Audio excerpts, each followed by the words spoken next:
ماشاءاللہ بہت زبردست بات کی ہے مولانا نے کہ خود پر فوکس کریں، خود کو بہتر کریں، اپنے مٹیریل کو، اپنے معیار کو بہتر سے بہتر کریں۔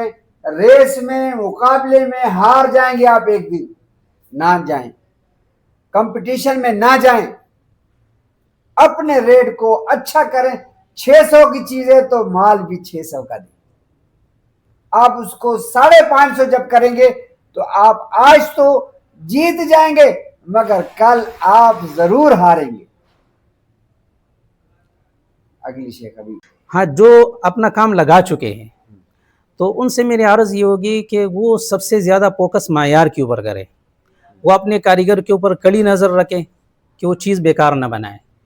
کپڑا جب وہ میٹیریل مارکیٹ سے خریدتا ہے تو اچھا چیز لا کر آئے، اس چیز کو نہ سوچے کہ مجھے سستی چیز مل جائے اور مجھے نفع زیادہ ہو۔ آج تو آپ کو نفع ہو سکتا ہے لیکن یہ آپ کا کل کا نقصان ہے۔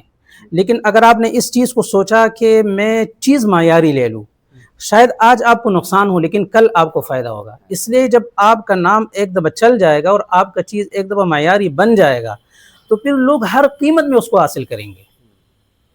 پیسہ آپ بعد میں بھی کما سکتے ہیں لیکن سب سے پہلے معیار کو فوکس کریں۔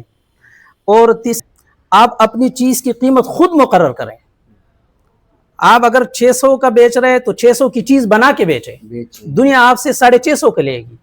لیکن اگر آپ چیز بیکار بنا رہے ہیں، قیمت اٹھانے کی کوشش کر رہے ہیں، یا یہ کہ دوسرے سے جگہ لینے کے لیے آپ ریٹ کو کم کر رہے ہیں، مقابلہ کر رہے ہیں، ریس کر رہے ہیں، یہ کسی زمانے میں پھر آپ کو گرائے گا، گرا دے گا، چلتے چلتے آپ گر جاؤ گے۔ تو اپنے پہ فوکس کرے، دوسروں پہ فوکس نہ کرے کہ دنیا کیا کر رہی ہے۔ اپنے معیار پہ فوکس کرے، اپنی چیز پہ فوکس کرے، اپنی سسٹم پہ فوکس کرے تو انشاءاللہ تعالیٰ آپ کا نام بنے گا۔ اور دنیا کی جتنے بھی کمپنیاں بنی ہیں وہ دوسروں پہ فوکس نہیں کرتے، اپنے آپ پہ فوکس کرتے ہیں۔